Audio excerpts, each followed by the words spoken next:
Hey, thank you so much for joining me today. I'm going to be sharing a yogic practice with you that can help you to heal from loss and trauma. And so we will all experience a different degree of loss in our lives. And depending on where you are at in your loss process, if it's something that just happened recently or if it was a very intense or severe loss, you may not be ready to move on, and that's totally okay. You don't want to move on prematurely from loss. The grieving process is really important. That said, if you're somebody that experienced the loss a fair bit amount of time ago, and you find that you are continually ruminating about it and it's impacting your ability to have healthy, happy, functioning relationships, to see and take advantage of opportunities that may be coming your way, then this is a practice that can really help you. So this is a practice for somebody who has gone through the grieving process of the loss and has reached a point where they're ready to move on. So the way that I'm going to teach you it is I'm going to guide you through it step by step, and I'm going to explain how each part is working. And then at the end, we're going to do the entire sequence together. So the first thing that I'm going to have you do is you're going to just take your pointer and thumb together and just have it rested on your knee. And then you're going to take your right thumb and you're going to close your right nostril, pointer and middle finger to your forehead, and you're going to breathe in and out of the left nostril only.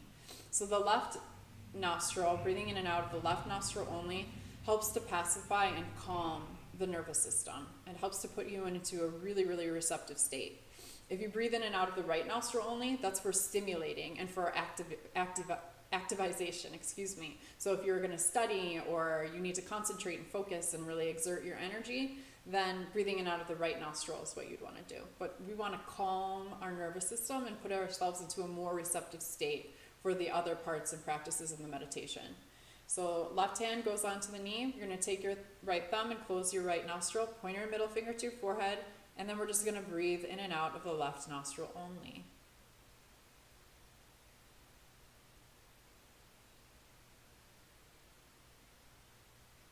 Now, when you're breathing in and out of the left nostril only, you don't have to try so hard. Just let your body breathe, just how it breathes.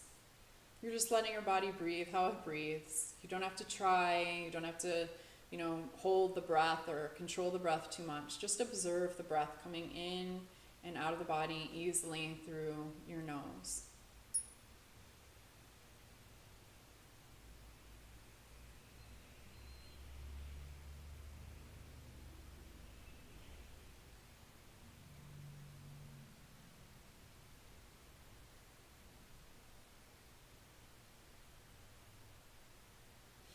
Okay, so the next practice that we're going to do is for enhancing the ability to concentrate and focus. So take all your fingers and put them together, so all the pads of your fingers are together, and then you're going to inhale the breath through your nose, and when you inhale the breath through your nose, you're going to take the full mass of your tongue and push it up against the roof of your mouth. So you're going to inhale the breath through your nose and push your tongue, the full mass of your tongue, up against the roof of your mouth. So inhale, and exhale, release your tongue. It may seem strange, but it actually helps to calm your mind, and it helps to enhance the ability to concentrate. So with the pads of your fingers together, you're going to inhale the breath, press the full mass of your tongue against the roof of your mouth, and release your tongue. Inhale.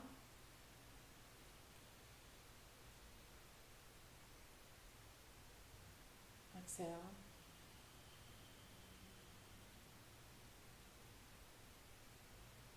Inhale.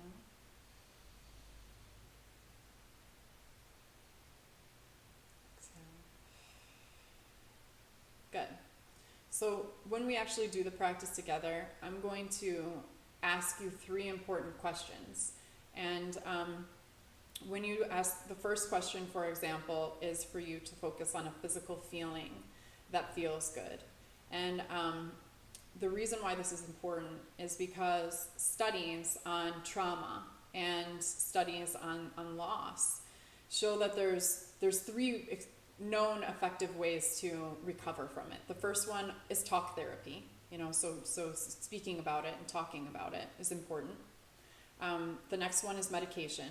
So medications, if somebody has an issue where there's a hyperarousal, so like sometimes when we experience trauma, it impacts us neurologically, and it makes our alert system hypersensitive. So we could hear a car alarm go off, for example, and our whole body responds to it as though, it's a bomb being dropped off, or something like that. So, or if we've had a betrayal, like our spouse, had an affair or something like that, then we're in a new relationship, or maybe we decided to stay with him, and, he or she does something that's, harmless, but it sets off our whole alarm system, and we feel really afraid and distrustful. So those are just a few examples. But what counters that? So you can take medications that will suppress that reaction.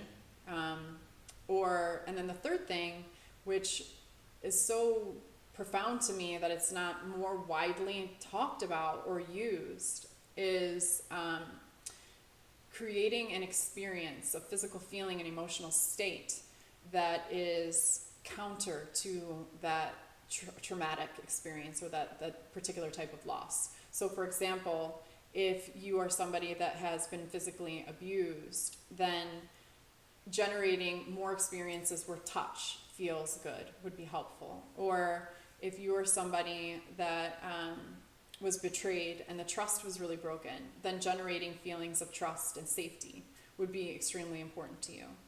And it goes beyond just, thinking about it. You want to actually feel the feeling of it. And so you could certainly generate feelings of it with actual people in your life. So for example, if you have issues with being touched because of, abuse or something like that, then maybe you could see a Reiki practitioner who does, energy work with you, or a massage therapist, to help you to make bigger and more frequent associations with touch being a positive thing rather than something that's hurting you. So you can generate these experiences through using actual people, but you can also do it yourself. And so when we do the Hikini Mudra, that's what this is called, Hikini Mudra, I'm going to prompt you with a few questions that will help you to generate internally positive experiences, and that will enhance the natural neuroplasticity of your brain. So our brain can always rewire itself, depending, and we can do it intentionally through what we focus on and what we feel.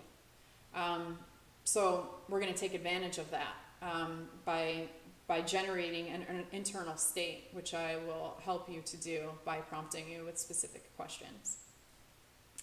The next thing that we're going to do is take our hands together, and we're going to bring it to the space between our third eye, and we're going to lift our arms up. So this is a mudra for aligning the mind and the heart together. And so you're aligning the mind and the heart together. You are aligning your outer action with your inner desire. So sometimes those things can be in conflict with one another. And the reason why that's extremely beneficial is because if you are somebody that wants to move on from loss, but then you find yourself ruminating and rethinking and holding on to it, then your action is actually in contradiction to what you really want inside. And so a lot of times when we think about action, we think about our physical actual actions, but our thoughts are also actions as well. So the mind-heart mudra helps to align all of our actions with our inner desire. The other thing about the mind-heart mudra is that it's a commitment to what you actually want. And so defining what you want is a really important process in healing from loss. What we put our attention on grows. So wherever we put our focal point, that's we are going to magnify in our lives and in our relationships and what we actually see with other people. So if you put your attention and you keep your focal point on what you actually want, which is more future oriented, which is inspires your process of becoming, then you're going to be able to naturally let go of what you don't want. So the heart mind mudra helps to align your inner desire with your outer actions, and it helps you to focus on what you desire and what you want. The next part of the process is dhyana mudra. So you take your left hand and you put it on top of your right, and you bring your thumbs together, and you just let your hands rest in your lap. This is also a good mudra for concentration and for relaxing the mind. A lot of times you see Buddhist statues making this mudra. And so we're just going to rest here for a moment. And I'll also be asking you some prompting questions as well while we're in this mudra together.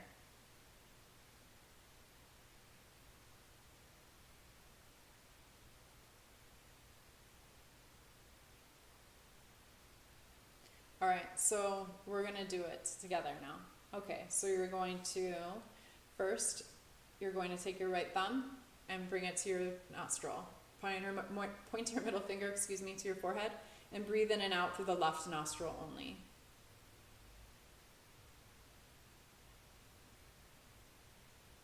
Nice, easy breaths that come in and out of the body.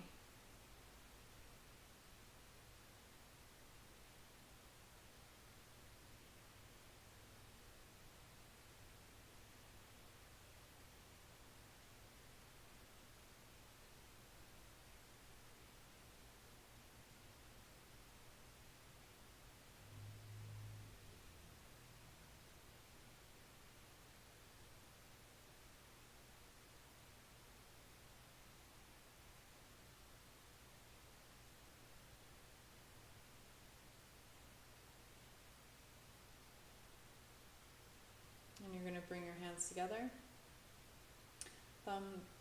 fingertips together for Hakini Mudra. Press the tongue along the full width of your mouth on the inhalation. Release your tongue on the exhalation.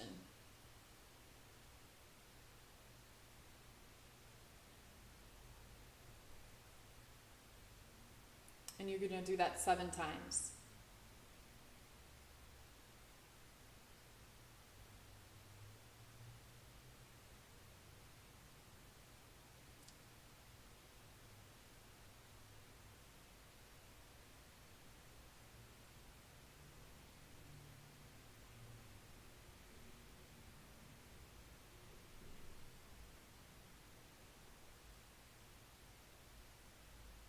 Okay, so the first thing that I want you to do is to really feel the feeling and focus on a pleasurable physical sensation. So that could be your breath, your breathing, the temperature in the room, just being in your physical body. It's something that actually feels good. I want you to focus on the way that it feels, and to really focus on it feeling good.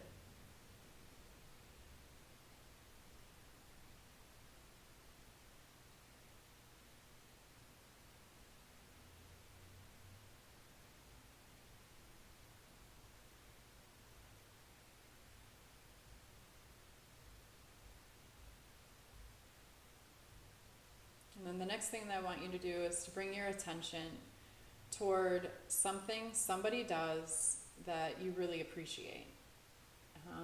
So that could be a facial expression, or the way that they ask you if you need something, or somebody you know, the way that they do something that you really appreciate. And to think about that thing that they do, and to feel and experience the way that it makes you feel.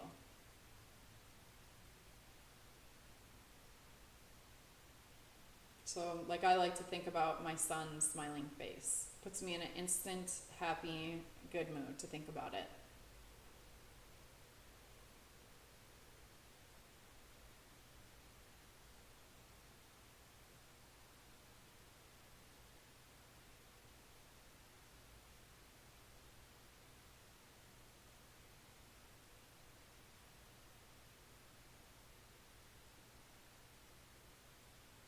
And then the next thing that I want you to do is to really think about your strength and your resilience.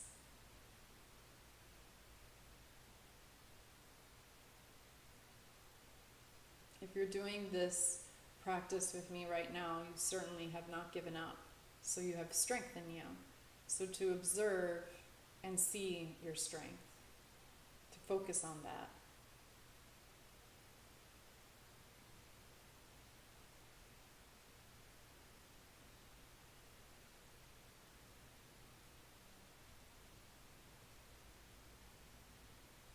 So then you're going to bring your hands together in prayer and point your middle finger to the space between your eyebrows and lift your elbows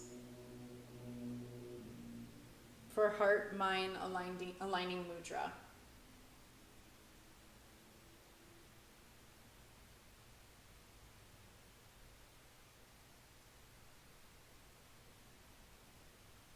This is the mudra for committing to what you really want. So you want to be healthy, you want to be whole, you want to be in good relationship.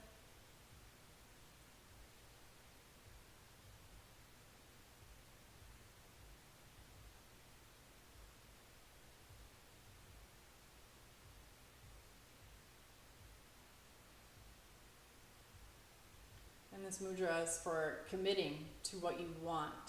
So every day we get the opportunity to commit to our fear or to our dreams and to what we really want.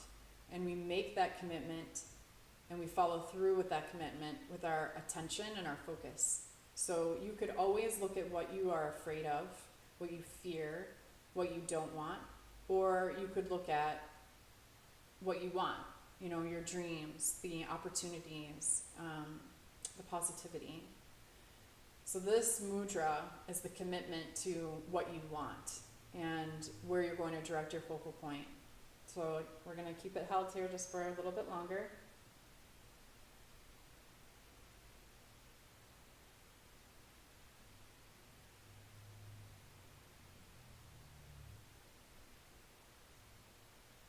And then the left hand's going to go on the right. You're going to bring your thumbs together and let it rest into your lap to Dhyana Mudra. And just breathe easily.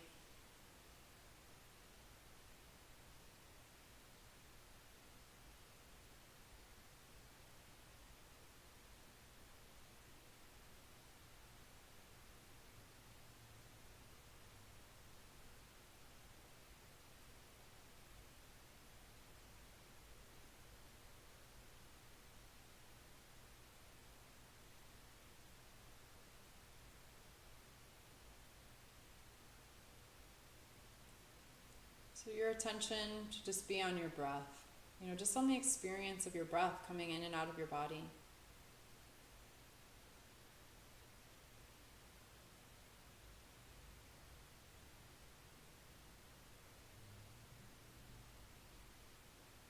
And so before we come out of it, you could ask yourself just the question, is there anything that I need? Is there anything that my body needs, my mind needs? Is there anything that I need to do that can help me to move on? So just really check in to your own inner knower and ask yourself, is there something more that I could be doing, participating in, giving myself that would help me to move on?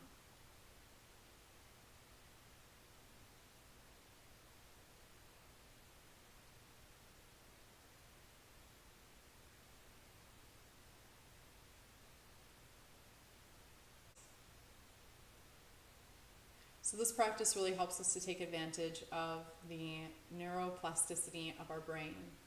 So we can always regenerate the brain and help it to develop different neural pathways. The more that you repetitively think a thought over and over again, whether that's a fearful thought, then that's what you're going to generate, and you're going to make it easier for you to think that thought next time. So the neural pathways in the brain are really like samskaric grooves. So samskara is a yogic term for the energetic pathways in our body. Basically, every time we create an action, it creates a groove in the energetic body, and it gets it easier for the energy to flow that way. And the more likely we're going to make that same action, and the more that we make that action, the deeper the groove gets, the more the energy flows that way. It's just a very similar description of our brain's neurology, really. So the more that you intentionally control and direct your thoughts, the different grooves that you're going to create, the more likelihood that your actions are going to change. And most importantly, the way that you perceive your reality is going to be different. When we're healing from loss, we have to get really intentional about the way that we identify ourselves. So we can identify ourselves as a victim. We could identify ourselves as somebody who is a survivor.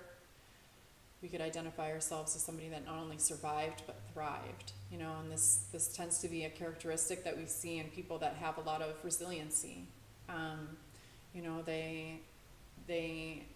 They not only survive the situation that they went through, but they end up thriving. And if you listen to speakers that have a lot of resiliency, that have gone through a traumatic incident in their life, they speak about that. And actually, many times they attribute the positive place that they ended up being in as a direct result of the traumatic incident that they went through, which is really amazing. So you can cultivate resiliency. It's a psychological characteristic that used to be believed that people were just born with or predisposed to, but you can also cultivate resiliency. And the way that you cultivate it is by committing to a positive mindset. And then also by being physically active, taking care of your body, exercising, eating well, nurturing positive relationships, healthy relationships in your life. And how you identify yourself, how you choose to make meaning out of the experience that you're going through. So you can choose to create the meaning around the experience that you're going through in a way that empowers you, or at least gives you peace. Component to healing from loss is doing deep release practices. So every experience that we have has an impact on us physiologically, mentally, and emotionally. And we carry the memory of our experience within our cellular body. So it's not enough to just talk about it, especially if there's been a trauma or something that impacts us physically. So frequently when I work with people and they go through an emotional loss, they'll experience physical pain that goes with it. I'm just giving an example of how the mind and the body are connected together. So I've had people who have gone through a loss talk about how their neck hurts, almost like they had gotten like whiplash or gotten into a car accident. The body and the mind, it's also deeply interwoven and connected. This is why, when you research anxiety, it's often surprising to many people that the top symptoms do not have anything to do with like feeling fearful, erratic, out of control thoughts, but chronic headache and migraines, back pain, digestive issues and digestive disturbances, physical pain of all kinds. Those are actually the more common symptoms of anxiety. Sometimes people have anxiety and they don't even know it. They think that they have chronic headaches, or they have digestive issues and they don't associate it with that actual anxiety. So our body, our mind is all very, very much deeply connected. And so when you do practices that help to facilitate the release of the past, they have to also involve the body.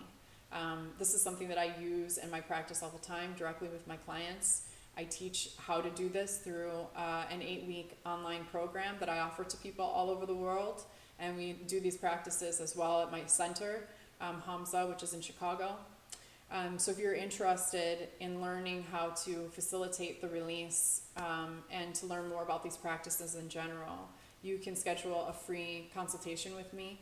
I'll leave the link for you to click on, or you can just schedule it through meetme.